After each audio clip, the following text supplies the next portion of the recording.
Welcome to the Explainer. We're going to dive right under the hood of the English language today, and we're looking at the one thing that makes every single sentence tick.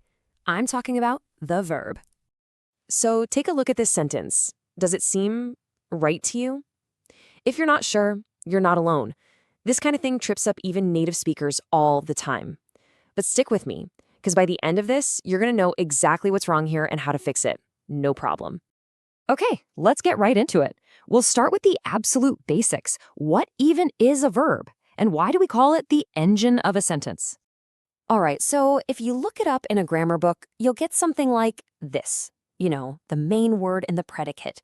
But honestly, who talks like that? Let's break down what that actually means in plain English. Yeah, a much better way to think about it is this. The verb is the engine. Simple as that. It's the powerhouse of the sentence. It provides all the action, all the motion. It literally makes the sentence go. And check this out. This makes it super clear. Without that engine, that verb, the sentence just stalls out. The temperature rapidly... What? It doesn't mean anything.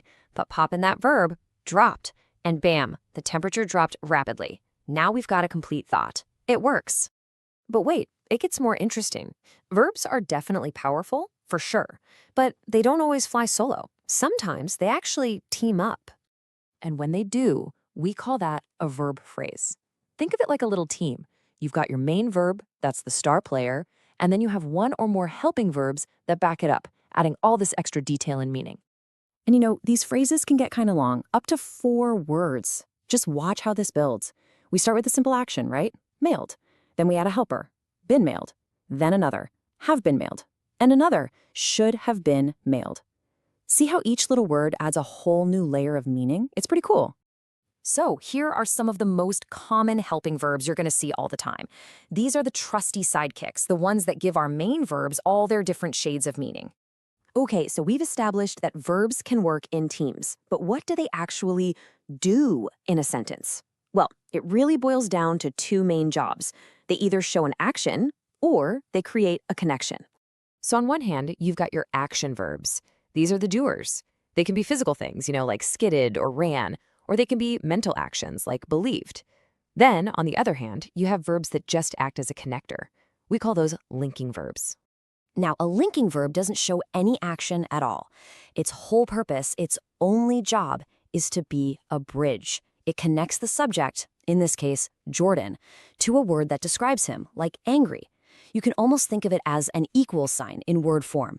Jordan equals angry.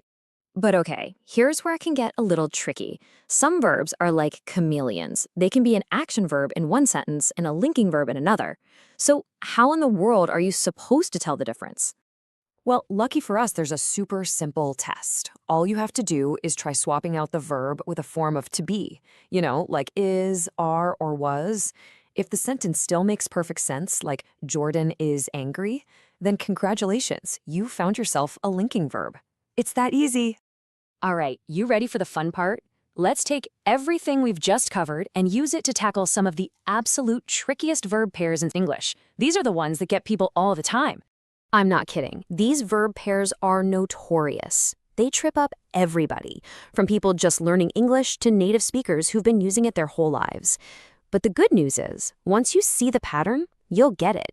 You'll be able to spot the mistake and fix it every single time. First up, a real classic, find versus found. Okay, so the verb find, which means to discover something, has a past tense of found. Easy, right? But here's the twist. Found is also its own separate verb, meaning to establish or create something, and its past tense is founded. So the key is, you found a lost book, but a city was founded a long time ago. Next up, rise and raise. This one's all about who's in control. Rise is something that happens all by itself. The sun rises, prices rise, no one's lifting them. But raise, that's an action you do to something else. You raise your hand, you raise money for a cause. See the difference? One happens on its own, the other needs a helper. Okay, and then there's hang. This one's a little dark, I'll admit, but the rule is super straightforward. Objects are hung. So yesterday, you hung a picture on the wall. But people, well, people are hanged. It's a grim distinction, but a really important one in grammar. And last but not least, let's meet the rebels of the verb world. These guys just refuse to change. For words like cast, broadcast, and telecast, all the forms, present, past, you name it, are exactly the same. They don't get an ed ending, ever. They just stay the same. So after all that, what's the big takeaway? Well, it's really not about just memorizing a bunch of charts. I mean, that helps, but the real secret is practice. That's what builds mastery and confidence. You've got to start noticing these verbs when you read, and then consciously try to use them the right way when you speak and write. So, let's circle all the way back to that sentence from the beginning. Remember? Now you know exactly how to fix it. It should be, he found the lost book and hung the picture on the wall. See? You've totally got this. You have the tools now. The only real question is, which one of these tricky pairs are you going to master next? Let's jump right in with a classic question that trips up, well, pretty much everyone, even native speakers. Is it hanged or hung? Go on, take a guess. So, the verdict? The correct answer is hanged, and the reason is super specific. Hanged is reserved only for executions. For everything else, a picture, a coat, you name it, you use hung. Today, we're going to give you the tools you need to solve tricky verb problems just like this for good. To really get a grip on verbs, you first have to understand that they're not all doing the same thing. In fact, every single verb you use is performing one of three very distinct jobs inside your sentence. First up, you've got your action verbs. And the analogy here is perfect. Think of them as the actors on a stage. They're all about what the subject is doing, whether it's something physical, like running, or something mental, like thinking or deciding. Next up are linking verbs. Now these are a little sneakier. They basically act like a big old equal sign in your sentence. They just connect the subject to a word that describes it. They don't show action, they just show a state of being. And finally, helping verbs. I love this train analogy. They're like the rail cars hooked up to an engine. They can't do anything on their own, but they team up with a main verb to tweak its meaning, to tell you about the time or the mood, like in I will go or she has finished. Okay, so let's zoom in on those linking verbs, because honestly, they're the ones that cause the most headaches. But get this, there's an incredibly simple trick to spot them every single time. It's called the substitution test, and trust me, this is a total game changer. All you do is take the verb in question and try to swap it out with a form of to be, like is or was. If the sentence still makes logical sense, then bam, you've got yourself a linking verb. Let's put this test into action. Take Jordan feels angry. Now swap in is. Jordan is angry. Makes perfect sense, right? Jordan equals angry. So feels is a linking verb here. Now, check this one out. The patient feels pain. Let's do the swap. The patient is pain. Whoa, that doesn't make any sense at all. The patient isn't literally pain. They are performing the action of feeling. That means in this sentence, feels is an action verb. Same word, totally different jobs. Okay, so now that we have that awesome equal sign trick in our back pocket, let's use that same kind of logical thinking to conquer some of the most confusing verb pairs in English.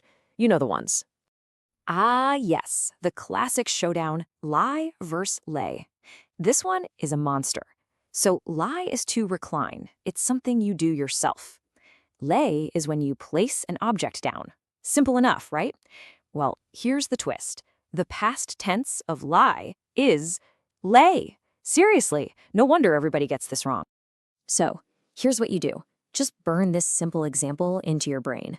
You lie down, but you lay a book down. One involves an object, and the other doesn't. That's the key. And here's another one that trips people up all the time, the past tenses of flow and fly. But the rule here could not be simpler. Water has always flowed. It has never, ever flown. Birds fly, so they have flown.